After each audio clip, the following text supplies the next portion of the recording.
오늘 복음의 향기라는 제목으로 함께 은혜를 나누고자 합니다. 5월은 기와 요초가 만발한 모든 꽃이 피고 아름다운 실록이 묵어지는 복된 그런 계절입니다. 그런데 우리 교회 주차장에 보면 감꽃이 지금 무수하게 떨어져 있어요. 엊그제 비가 조금 왔다고 해서 이 감꽃이 피고 그랬는데 그런 작은 열매들이 이제 일종의 솎아내는 것이죠. 많이 떨어졌습니다. 그래서 감나무가 가을에 제대로 익어서 홍시감이 되기까지는 무수한 고난과 역경을 지나야 됩니다. 그래야 사람이 먹을 수 있는 영글은 감이 되고 맛있는 홍시가 되는 것입니다. 우리 신앙생활도 마찬가지고 세상의 일들이 다 그런 것입니다. 그러므로 비바람과 눈보라가 다가오는 것으로 인하여 이상하게 생각하지 말고, 그것으로 인하여 내가 하나님을 믿었는데 어찌 이런 일이 다가오는가 뒤로 물러가지 말고, 의인은 7번 넘어질지라도 8번째 일어나는 것이 의인입니다. 의인에게는 환난이 없다는 말이 성경에 없습니다. 의인이 환난이 다가올지라도 우리는 주님의 도움으로 다시 일어서고 다시 살아나고 최후의 승리가 보장된다는 것입니다. 최후의 승리가 보장되고 영원한 천국이 보장되는 것이 믿음이지, 이 세상에서 비바람이 없고 모든 것이 다 사라져버리고 그야말로 평온하고 안온한 삶을 살게만 된다, 그런 것은 아닌 것입니다.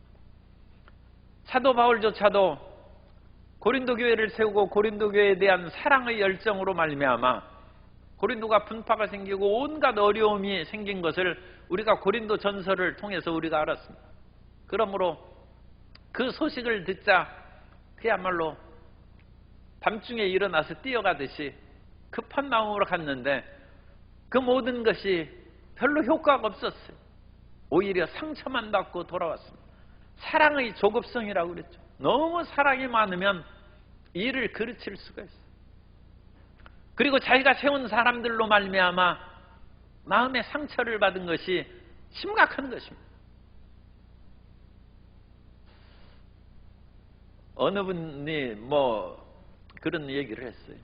자기가 교회를 개척하고 그 가운데 가장 그야말로 신실하게 믿고 또 자기를 사랑하고 나이도 이제 자기보다 어리니까 자기를 따르는 성도님을 장로로 세웠더니 나중에 그 사람이 제일 반대하고 손들고 해가지고 자기가 사랑을 가장 많이 베푼 사람에게 그것을 당하니까 말할 수 없는 고통을 겪는 그런 일이 생겼다는 것을 얘기를 했습니다. 사람은 교회나 어떤 일에 있어서 사랑을 많이 투지한 사람들로 말미암아 아픔을 겪는 것입니다. 그러나 그 아픔을 겪을 때 우리는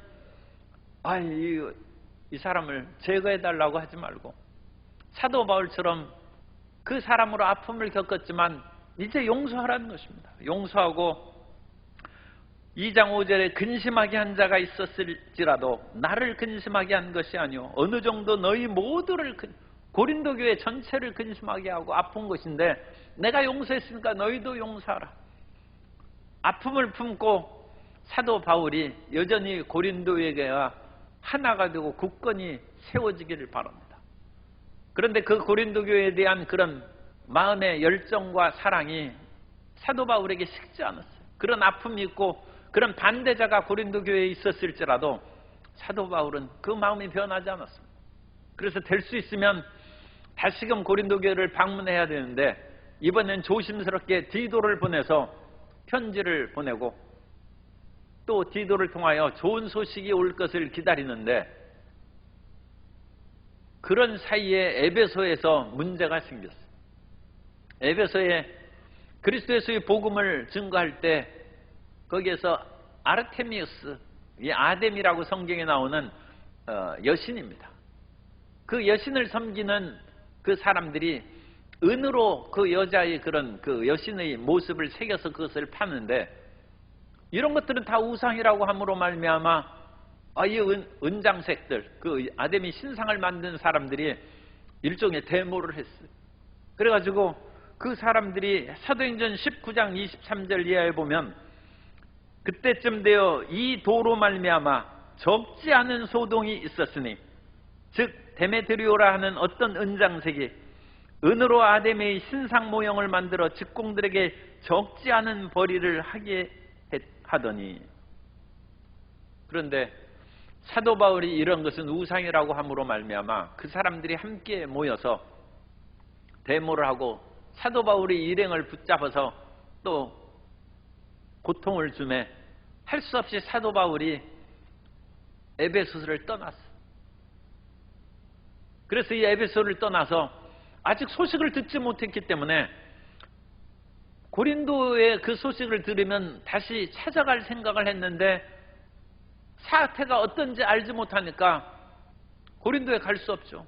그러니까 드로아를 통하여 마케도니아로, 그리스의 그 북쪽으로, 고린도는 그리스의 남쪽이고 마게도냐는 그리스의 북쪽에 있습니다. 그쪽으로 이제 여행 경로를 잡아서 이동하고 있습니다. 그런데 에베소에서 이제 북쪽으로 올라가면 그 드로아라는 그 당시 유명한 항구가 있어요. 트로이 전쟁을 아는 그 트로이에서 별로 멀지 않은 지역에, 트로이는 고대 일리어드와 오디세이 그 나오는 그 트로이는 너무 오랫동안 이제 항구해가지고 그건 거의 별로 사용하지 않고 그 아래에 드로아라는 항구가 이제 신약 시대에는 큰 항구가 됐어요.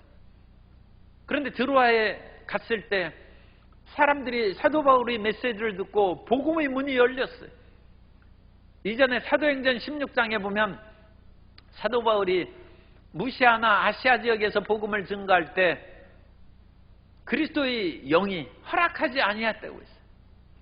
그래서 사도 바울이 복음을 증거할 때 밤을 만났어요. 사도 바울처럼 예수 그리스도의 순수한 복음을 증거한 사람도 여러 번 밤을 만난다. 이 밤이란 것은 고통과 역경과 근심의 그런 시간을 말합니다. 그런데 그 밤에 사도 바울이 낙심하지 아니하고 부르짖어 기도하며 마게도냐의 인의 환상이 눈에 보였고 그 사람이 이리로 건너와서 우리를 도우라고 했어요. 드로아에서 배 타고 건너가면 이제 마게도냐의 지경으로 갈 수가 있습니다. 그래서 사도 바울이 복음을 들고 드로아에서, 왜냐하면 드로아와 그 지역에 복음 증거가 안 되니까 배를 타고 이제 떠났는데, 그 사도행전 16장 이야기입니다. 그런데 오늘 이제 고린도 후서 2장에 보면 그 얼마 지난 후에 드로아에 갔을 때는 이번에는 복음의 문이, 전도의 문이 열렸어요. 그런데도 이제는 문제가 사도 바울이 문제예요. 사도 바울의 마음이 편치가 않아요. 지금 사도 바울은 오직 고린도 교회에 대한 그런 생각으로 가득 차 있어요. 디도가 빨리 와서 고린도 교회가 어떻게 됐는지 그 사정을 자기에게 얘기해주고 그 문제를 자기가 적절하게 해결해 나가야 되는데 디도가 아직 안 왔어요. 그러므로 드로아의 전도의 문이 열렸음에도 불구하고 거기에서 복음을 전하지 못하고 배를 타고 다시 마게도냐로 떠난 이야기가, 그것이 이제 12절, 13절의 그런 말씀입니다. 우리는 어떤 일이 있어도 마음의 평안함을 유지할 수 있도록 힘을 기울여야 돼요.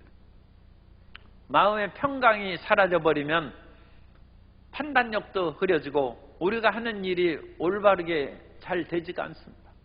사도 바울 같은 거대한 하나님의 일꾼이요, 그야말로 심령이 강한 사람도 고린도 교회 문제로 말미암아 드로아에, 이전에는 드로아에 복음 증거하고 싶었는데도 불구하고 그 지역 사람에게 문이 열리지 아니하고 하나님께서 허락하시지 않았으므로 실패를 했는데, 이번에는 사람들이 수용하는데도 불구하고 사도 바울이 마음 문이 열리지, 자기 자신이 근심 걱정에 쌓여 있어서 배를 타고 떠났다는 것입니다.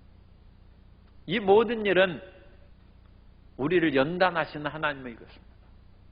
그래서 우리는 좋을 때도 복음을 증거하고 눈물 골짜기를 지나갈 때도 복음을 증거하고, 그래서 눈물을 흘리며 씨를 뿌리러 나가는 자는 정령 기쁨으로 단을 안고 돌아온다는 주님의 말씀처럼 전천후 신앙, 비가 오나 눈이 오나 햇빛이 비추고 날씨가 좋으나 어느 때건 하나님을 위하여 일하는 하나님의 자녀로 성장해야 될 줄로 믿습니다.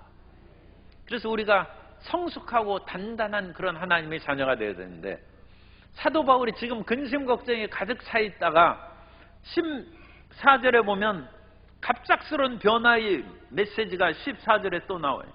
이런 것들이 신앙의 그런 전환점입니다. 이 터닝 포인트가 나타나는 거예요. 그래서 14절에 보면 항상 우리를 그리스도 안에서 이기게 하시고 우리로 말미암아 각처에서 그리스도를 아는 냄새를 나타내시는 하나님께 감사하노라. 13절에 내 심령이 편하지 못함으로 그들을 작별하고, 이 그들은 사도 바울 보고 좀 더 복음을 증거해달라고는 드로아 사람들을 사도 바울이 마음이 편치 아니함으로 작별했다는 거예요. 그런데 14절에 갑자기 항상 우리를 이기게 하시고 그 하나님께 감사하노라. 이것이 우리가 우리 금요 비전 예배 때 우리가 시편을 하면서 급격한 분위기 전환에 대해서 우리가 시편 22편에서 우리가 말씀을 나눴습니다. 금요 비전 예배 안 나오시는 분은 금요 비전 예배 나오셔서 들으시길 바랍니다. 그래서 시편 22편은 메시아 시편인데, 거기에서는 그 십자가에 달린 예수님에 대한 그런 그 예언적인 시편이기 때문에 다윗이 쓴 것이긴 합니다만, 다윗은 그와 같은 십자가의 고통을 겪은 적이 없어요. 그런데 아마 하나님의 계시적인 그 환상으로 그런 고통을 당하면서 하나님 어찌하여 나를 돕지 아니하시나이까? 엘리 엘리 라마 사박다니 어찌하여 나를 버리셨나이까? 그렇게 부르짖다가 갑자기 하나님으로 말미암아 나를 응답하시고 도와주시는 은혜를 감사한다고 급격한 그런 대전환이 일어나. 그래서 시편에 수많은 시편이 그와 같은 탄원시인데, 그 탄원시가 그냥 탄식으로 시가 끝나는 것이 아니라 급격한 분위기 전환이 일어나서 그럼에도 불구하고 나는 하나님을 의지합니다. 난 하나님께 감사하고 주님을 기뻐합니다. 그렇게 급격한 선회가 딱 일어나고 그냥 시가 끝나는, 그 시는 탄원시입니다. 탄식시예요. 탄식시인데 탄식시도 그와 같이 탄식하다가 시가 끝나는 것이 아니라 급격한 선회. 그러나 나는 하나님을 의지합니다 하고 싹 꺾은 후에 지쳐서 이제 잠드는 거예요. 그런데 이 14절이 바로 그런 거예요. 내 심령이 편하지 못하다고 했는데 14절에는 항상 우리를 그리스도 안에서 이기게 하시고, 그 끝에는 그리스도를 아는 냄새를 나타내시는 하나님께 감사하노라. 우리 마음에 항상 하나님을 향하여 긍정적이고 절대적인 믿음을 가져야 될 줄로 믿습니다. 아무리 우리가 처참한 상황에 처해서 어려운 그런 경제의 문제, 물질의 문제, 내일 당장 이사 가야 되는데 집을 못 구했어. 이 발등에 불이 떨어져. 이제 그야말로 세간살이를 그냥 옛날식으로 얘기하면 길바닥에 내놓을 그런 처참한 상황. 그러나 그 고통의 밤에도 하나님을 의지하고 하나님께 감사하고 주님께서 역사하시는 것을 기대하시는 성도 여러분 되시기 바랍니다. 이거 전화하는 거예요. 그래서 우리는 사나 죽으나 주님을 의지하고 주님을 붙잡고 나아가는 것입니다. 그럼 하나님께서 우리에게 왜 이와 같이 물과 불을 통과하게 하시는가? 옛날에는 대장간이 많이 있었어요. 그래가지고 그 대장간에서 홈이나 낫이나 그런 것을 만드는데, 홈이나 낫 만드는 것은 뭐 대충 만들어요. 그래서 몇 번 그런 불 속에 그것을 불 속에서 그것을 달궜다가 망치로 때리고 물에 넣고 다시 불에 달고 그렇게 몇 번 하면 호미는 만들어요. 그러나 제가 이제 복음을 만드는 것은 못 봤는데, 그야말로 복음을 만드는 그 사람은 그런 몇 번 정도로 그렇게 물과 불을 통과하는 것이 아니라 수십 번, 수백 번을 해요.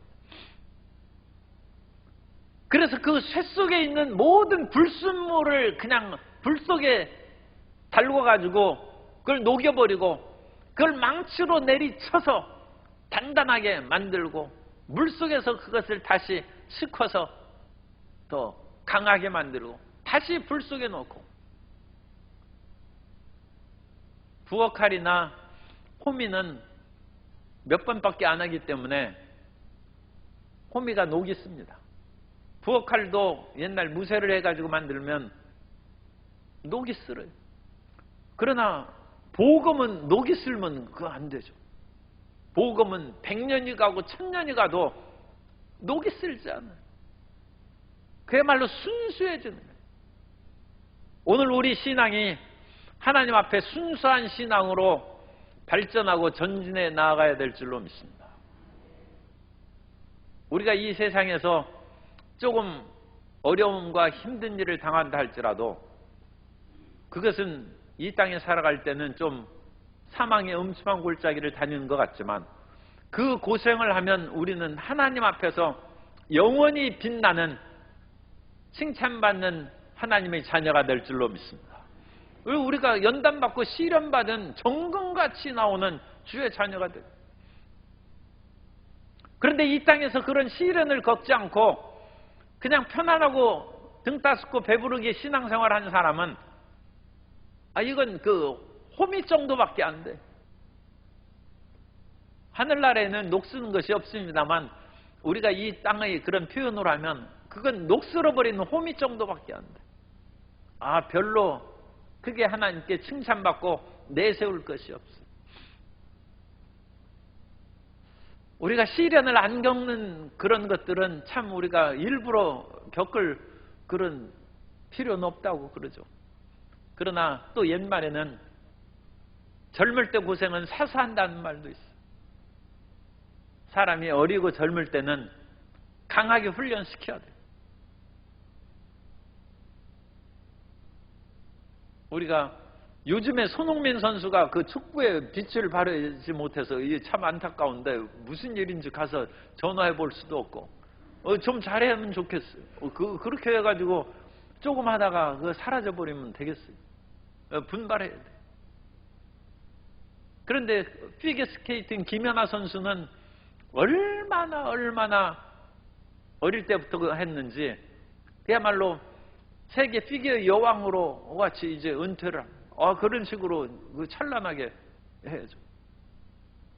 어릴 때 피눈물 나게 고생을 하고 연습을 합니다.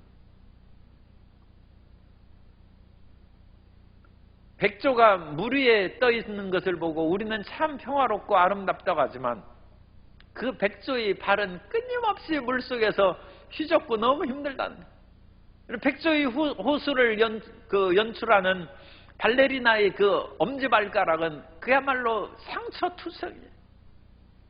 발레리나의 발은 그야말로 온 흠집과 그것이 일종의 기형되다시피 그 발가락 하나로 그걸 섰는 것이 얼마나 힘들겠어요. 그러니까 뼈가 고통을 당하고 몸이 고통을 당하고. 그런데 그렇게 해야 사람들이 아름다운 그 백조의 날아가는 모습을 무대에서 볼 수 있습니다. 오늘 우리 신앙생활에 있어서도 그런 역경과 어려움을 두려워서는 안 됩니다. 우리가 그 신앙에 있어서 빛나는 사람이 한 사람만 나타나면 그게 성자입니다. 프란치스코 성자가 한 사람이 드러남으로써 온 이탈리아가 그 성자로 말미암아 사람들이 다 그 유적을 찾아오고 존경하는 거예요. 훌륭한 선수가 나타나면 모든 사람이 기뻐하는 거예요. 한국교회가 지금 140년밖에 안 됐는데 그런 것으로 인하여 어려움을 겪고 또 코로나19로 말미암아 여러 그 교회 나가는 것이 좀 사회적으로 약간의 그런 비난과 거리감을 둔 것으로 인하여 주춤하는 것이 있어. 그러나 이런 것들을 견디고 한국교회가 일어서야 한국교회가 정말로 순수하고 빛나는 것입니다. 이런 정도로 그와 같이 시시하게 한국교회가 약화되고 없어진다는 것은 저는 생각하지 않습니다. 로마의 그런 그 당시 지중해의 모든 세계를 제패한 로마 제국하에서도 그 강력한 로마 제국하에 기독교가 300년을 핍박을 받았어요. 그런데 기독교가 그 기독교가 살아나와서 로마 제국을 오히려 정복하고 로마 제국의 국교가 됐어요. 그런데 국교가 된 이후에 오히려 이제 세속화된 그 문제가 생겼습니다만 기독교가 로마 제국을 이기고 그걸 로마 제국을 점령해버린 거예요. 로마 제국이 기독교를 박멸시킨 것이 아니라 그야말로 10대 박해를 통해서 어마어마한 박해가 일어나고 사람들을 맹수의 짐승의 밥이 되게 하고 검투사의 싸움에 피를 흘리게 쓰러지게 하고 심지어 사람을 그와 같이 십자가에 매달고 콜탈의 불을 치우고 하는 그런 온갖 고난 가운데도 예수 믿는 신앙은 안 없어졌습니다. 오늘 우리 크리스찬들이 정신을 바짝 차려야 됩니다. 우리가 지금 코로나19나 여러 가지 좀 어려움이 있었지만 우리가 그래도 순교한 사람 없잖아요. 나라의 그런 것들로 옛날에 공무원들이 코로나19가 한창일 때 공무원들이나 회사원들이 교회 못 가게 하는 일이 있었어요. 그러나 그것으로 인하여 심각한 핍박이 있었다는 그런 보도는 별로 없는 것 같아요. 그리고 거기에서 나는 그래도 교회 나가겠다 하면서 나온 그런 뉴스도 별로 없어요. 이게 무슨 일인지 몰라. 그러니까 우리는 지금 이와 같이 로마 제국 시대의 박해 그런 정도와 비교할 수 없는 연약한 그런 상황을 지금 지나고 있는 그런 연약한 상황을 지나고 있는데도 불구하고 교회가 부흥하고 성장하지 못하고 침체된 그런 속에서 헤어나지 못한다. 너무 부끄러운 것입니다. 그리고 우리 개인적으로도 지금 나라가 경제가 어렵죠.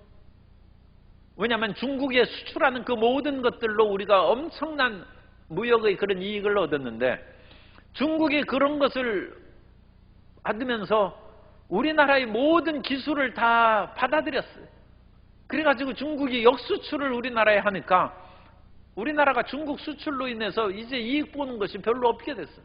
그건 세상에 뭐 당연한 이슈죠. 우리나라도 옛날 일본에서 모든 것을 받아들여서 일본에 역수출해가지고 우리가 많은 이익을 얻었지 않습니까? 당연히 중국에서도 그런 일이 있을 것이고 우리는 또 새로운 길을 찾아서 발전해 나아가야 되는 것이죠.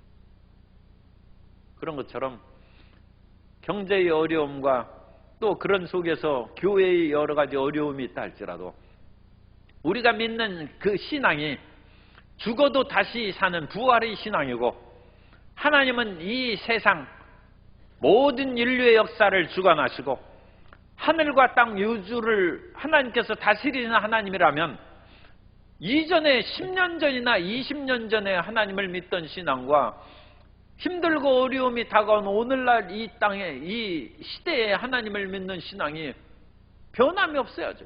이 세상에서 지금 변하는 것은 그야말로 도토리 키자는 식으로 아주 사소한 것입니다. 그러나 영원한 하나님은 절대 불변하심으로 그 하나님을 믿고 항상 하나님께 감사하고 기뻐하는 성도 여러분 되시기를 주님 이름으로 축복합니다. 그래서 오늘날 우리 상황으로 얘기하면 13절 우리 그런 경제적이나 사회적인 여러 가지 여건으로 말미암아 내 심령이 편하지 못했어요.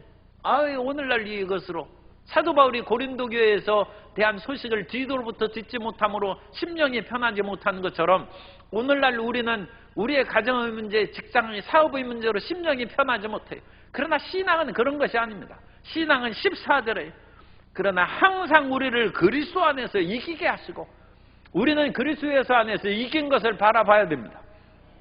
왜냐하면 예수님은 십자가에 못 박혀 돌아가신 후에도 죽은 자 가운데 다시 살아나시고 부활하셨기 때문에 우리는 그리스도 안에서 승리는 우리 것입니다. 그리고 그리스도 예수 안에서 승리가 그와 같이 우리 눈앞에 보이니까 그것으로 말미암아 하나님께 감사한다. 그래서 우리가 물과 불의 이와 같은 연단을 계속 지나는 거예요.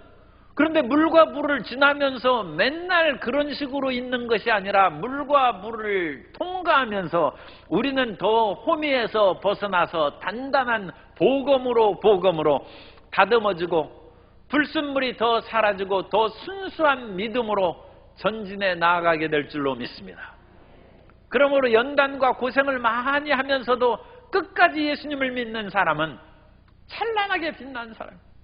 사도 바울도 100% 아직 완성이 안 된 것이죠. 그렇기 때문에 사랑의 조급성도 있고 마음의 아픔도 있고 배신의 그런 쓰라림을 상처를 받으면서도 또 용서하여 그것을 덮어주고 그러면서 사도 바울은 성숙한 크리스찬이다. 사도 바울의 그런 위대함에 비해서 이 말을 하는 것은 좀 미안한 생각이 듭니다만 그러면서 더 높은 하나님의 단계로 믿음의 단계로 나아가는 것입니다. 그래서 더 높은 믿음의 단계로 들어가면 그 사람은 정말 그리스도인의 향기가 바라는 사람이 됩니다. 요즘에 열대과일을 우리나라 사람들이 많이 먹는데 그 열대과일 중에서 그 두리안이나 그런 것이 이제 과일의 여왕이라고 하는데 우리나라의 그런 것은 맛이 떨어져요. 왜 그러냐? 안 익은 걸 따와가지고 그냥 익힌 거예요. 그러니까 달기는 한데 두리안의 향기가 없어요. 향기가 없어요. 그래서 이 독특한 두리안의 그 향기가 어찌나 독한지 호텔에서는 절대 먹으면 안 된다. 그럼 호텔빵 못 쓴다는 거예요. 냄새가 빠지지 않기 때문에. 그런데 이와 같은 독특한 향기가 안 난다는 거예요. 왜? 숙성하지 않은 것이기 때문에. 그냥 익혀가지고 당도만. 그래서 우리가 오늘 열대과일이 많은 것을 먹는데 그런 것들은 얼마나 영양가가 있는지 모르겠어요. 그냥 달기만 하는 거예요. 그래서 과일의 독특한 맛과 향기가 총체적으로 어울린 그런 향기로운 열대과일이 못 돼요. 전에도 제가 배 얘기를 했는데 나주배가 우리나라 최고고 우리나라에서 최고면 세계 최고입니다. 왜냐하면 배는 우리나라가 배가 최고예요. 그런데 나주배 향기가 없다는 거예요. 나주배기가 크기만 하지 향기가 없어요. 진짜 세계적인 나주배를 만들려면 그런 식으로 크게만 하고 빨리 숙성해서 팔려고만 하지 말고 진짜 맛과 향기를 나는 그런 배를 만든다. 그래서 하나에 1,000만 원씩 팔아야 돼. 아니 그건 꼭 그 돈 많은 사람한테 사 먹고 일반 사람한테는 한 1,000원 주고 팔아야죠. 우리 크리스찬들이 그런 성숙한 크리스찬이 되어야 됩니다. 크리스찬이 향기가 없어요. 예수님 믿는 사람인지 안 믿는 사람인지 구별이 안 돼. 왜? 향기가 없으니까. 그런데 향기는 어떻게 해서 납니까? 고난의 늪을 통과해서 물과 불을 통과해야 향기가 나는 것이고 여름의 떼약볕과 태풍을 지나가야 영근감이 되는 것처럼 인생의 고난과 역경을 통과하면서도 예수님 믿는 신앙을 끝까지 붙잡고 있어야 성숙한 크리스천이에요. 그래서 우리가 일부러 물과 불 속에 뛰어들 용기는 별로 없잖아요. 그런 용기가 없으면 하나님이 억지로 우리가 물과 불 속에 집어넣으면 감사하는 성도 여러분 되시기를 주님 이름으로 축복합니다. 그거 우리 만드는 거예요. 우리를 성장하게 만드는 것이고 성숙하게 만드는 것이고 틀림없는 신앙인으로 만드는 거예요. 그 물을 통과하고 불을 통과하지 아니하고 어찌 복음이 나오겠습니까?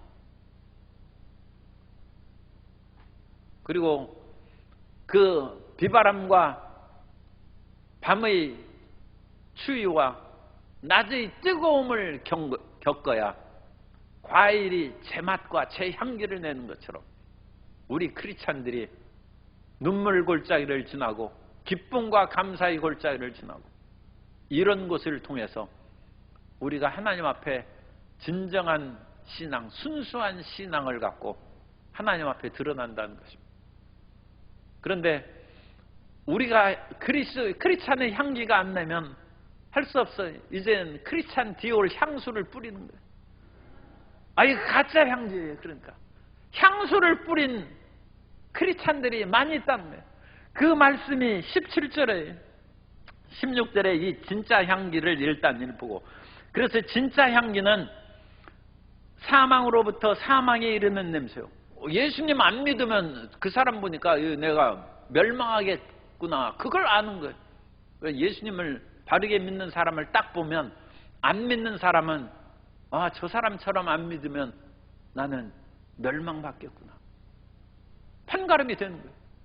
사망으로부터 사망에 이르는 냄새요, 저 사람에게는 생명으로부터 생명에 이르는 냄새. 그래서 그 사람의 향기를 보고 나도 저 사람처럼 돼야 되겠다. 그러면 그 사람은 예수님을 제대로 믿고 생명의 길로 나아가는 냄새가 나요. 그런데 이 냄새를 제대로 풍기지 않는 사람은 억지로 가짜 향수를 뿌리는데, 그것이 17절에 우리는 수많은 사람들처럼, 그런데 이게 안타까운 것처럼 이 사람이 한두 사람이 아니라 수많다고 했어요. 이 당시에도 이렇게 수많은 사람들처럼 하나님 말씀을 혼잡하게 하지 아니하고, 그래서 이 혼잡하게 하지 아니하고가 굉장히 중요한 단어입니다. 혼잡하다라는 것은 카멜리오라는 그런 단어를 썼는데, 이 카펠리오라는 단어는 혼잡하게 하다라고 번역했습니다만 장사꾼이 되다 또는 품질을 떨어뜨리다.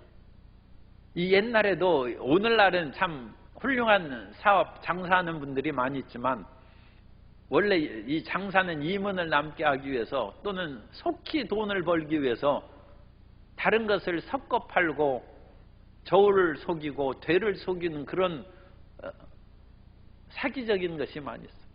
그래서 이 장사꾼이 된다는 것은, 이 카펠리오라는 것은 하나님 말씀의 장사꾼이 된다는 거예요. 그래서 제가 우리 17절은 개정개혁 번역이고 공동번역으로 읽어드리겠습니다. 고린도후서 2장 17절을 공동번역으로 읽어드리면, 우리는 다른 많은 사람들처럼 하나님 말씀을 파는 잡상인들이 아니라 하나님의 파견을 받고 하나님 앞에서 일하는 사람으로서 순수한 마음을 가지고 그리스도의 이름으로 말씀을 전하고 있습니다. 우리말에는 수많은 사람들처럼 하나님 말씀을 혼잡하게 한다고 했는데, 그 혼잡하게 하는 것은 장사꾼이 됐다는 그 원래의 의미라고 했죠. 그래서 이 공동번역에서는 다른 많은 사람들처럼 하나님 말씀을 파는 잡상인들이 아니다, 아주 노골적으로 번역했어요. 하나님 말씀을 파는 잡상인들이 사도 바울 시대를부터 오늘날까지 수많이 있다는 거예요. 이 수많은 사람들처럼 하나님 말씀을 파는 잡상인이란, 가짜 향기란, 가짜 수박이고 가짜 참외, 제대로 된 맛과 향기를 내는 것이 아니에요. 제대로 된 그와 같은 열대과일의 그런 향기가 아니에요. 그거 다 그냥 설익은 거 따다가 하는 거짓된, 그걸 가지고는 참맛을 알 수도 없어요. 참된 신앙이 무엇인지 알 수 없어요. 오늘 우리는 참된 신앙을 가져요. 그래서 우리나라 전체적으로 경제지가 한파가 다가오는 그런 일이 있으면, 그건 경제인들은 그것으로 인하여 돈 때문에 걱정하겠지만, 우리 한국교회는 이 어려운 물과 불 속을 통과하면서 예수님 믿는 신앙이 무엇인가 진지하게 생각을 합니다. 이것으로 인하여 뒤로 물러간다, 그건 잡상인이 되는 것이고, 그건 신앙이 거짓된 거예요. 흔들리지 않는 믿음으로 우리는 전진해야 나가야 될 줄로 믿습니다. 그래서 뒤에 상인이라는 이름은 좋아요. 그런데 잡상인은 별로 좋은 것이 아니에요. 그래서 하나님의 말씀을 잡상인처럼 하지 말라는 거예요. 그런데 사도 바울은 순전함으로 하나님께 받은 것 같이, 이게 순복음이에요. 순복음. 우리는 하나님 말씀의 순수함을 우리가 증거해요. 그래서 우리는 순복음의 사람이 된다는 것은 그야말로 이 땅에서 풍요하고 잘되고 복받은 그것만을 생각하지 말고 성경에 있는 그런 진실한 믿음으로 우리가 신앙생활하고 하나님을 섬기는 그 사람이 순복음입니다. 그래서 우리 순복음이라는 것은 하나님께 정직하고 사람 앞에 진실한 것이 순복음입니다. 그래서 순복음이 방언만 하는 것이 순복음이 아니라, 왜 방언을 하는 것이 필요하냐면 성경에 방언했으니까 우리도 한다는 거예요. 그런데 그것을만 너무 드러내서 순복음 교회는 방언만 한다, 그렇지 않습니다. 우리는 방언도 할 뿐만 아니라 하나님의 말씀의 순수함을 우리가 받아들여서 순전한 신앙생활을 하는 사람이 됐다는 것이 순복음입니다. 사도 바울은 여기에서 고통을 겪으면서 깨달은 거예요. 내가 이와 같이 하나님을 올바르게 믿고 복음을 증거하는데 온 힘을 기울이는데 왜 나를 미워하는 사람도 있고 내 삶이 이와 같이 고달픈가? 하나님이 너를 물 가운데 불 가운데 통과하게 함으로 순수한 복음 전파자로 내가 만들고 있다. 그래서 사도 바울은 순수한 중에 더 순수해진 거예요. 욥은 순전하고 정직하여 악에서 떠난 사람이에요. 그야말로 99%의 순도를 가졌어요. 그런데 하나님께서는 그 욥에게 온갖 사람이 감당하지 못할 시련을 겪게 함으로 말미암아 99.9%, 인간이 어찌 100% 되겠습니까만 어쨌든 99.9%로 욥을 연단시켜서 순검처럼 나오게 합니다. 오늘 우리 삶 가운데 됐다고 생각하는 성도님들이 많이 있어요. 우리 광주순복음교회는 내가 항상 여기에서는 잘 말하지 않지만 서울 가서는 항상 우리 광주순복음교회 자랑하고 다닙니다. 그래서 어느 때 자랑하느냐, 이게 그냥 이해하고 들으세요. 광주 가서 고생하지, 그럴 때 내가 자랑한다는 얘기예요. 그 사람들은 아무것도 모르고 그런 식으로 낯선 데 가서 힘들지 않느냐 그렇게 얘기하는, 그렇지 않다. 그래서 우리가 광주순복음교회를 자랑하는데, 그러니까 우리 성도님들은 일반 그런 많은 교회 성도님들보다 수준 위에 있어요. 그럼에도 불구하고 우리 성도님들이 왜 그런데도 아프고 물질의 문제, 가정의 문제, 마음의 갈등을 겪느냐? 하나님이 쓸만하니까 더 만드는 거예요. 더 연단하시고 더 정금같이 만드는. 그래가지고 별로 쓸모없는 사람은 하나님이 너한테 시간과 정력을 쏟느니 그냥 대충 하고 와서 구원이나 받으라, 그렇게 이제 놔두실 수 있어요. 그런데 쓸만한 사람은 공부 더 시켜야 됩니다. 쓸만한 사람은 피아노 더 연습시켜야 돼요. 쓸만한 사람은 더 전도시킵니다. 쓸만한 사람은 물과 불을 더 통과하여 훌륭한 성자처럼 만들어 나아가게 될 줄로 믿습니다. 그 믿음을 갖고 굳건하게 전진하시기 바랍니다. 사도 바울은 이 고생 가운데 내가 그리스도 예수 안에서 이기게 하시고 그리스도를 아는 냄새를 나타내시는 하나님께 감사하노라 하면서 급격한 분위기 전환이 이루어진 것은 사도 바울이 깨달은 것이 있다. 그 깨달은 것은 비바람과 온갖 뜨거운 태양, 햇볕을 겪어야 성숙해서 그리스도의 향기가 제대로 난다는 것을 깨달았고, 나는 올바른 그리스도의 향기를 내는 사람으로 나아가고 있고, 그런 향기를 내지 못한 사람은 하나님 말씀을 혼잡하게 하는 사람들이고, 그 말을 다른 식으로 번역하면 하나님의 말씀을 파는 잡상인에 불과한 것이고, 나는 그런 사람이 아니라 더 순전하게 하나님의 말씀을 증거하여 고린도 교인들에게 바르게 나타나기를 내가 원하고, 여러분은 이 바른 말씀을 증거하는 사도 바울을 통해서 교회가 세워지고 여러분들에게 목양하는 것을 기뻐하는 거예요. 그것이 오늘 말씀의 이유입니다. 우리 성도님들이 그러한 순수함으로 나아가서 가정의 보배가 되고 우리 교회의 자랑이 되고 이 사회의 보배가 되고 기쁨이 되는 모든 성도님 되시기를 예수님 이름으로 축원합니다.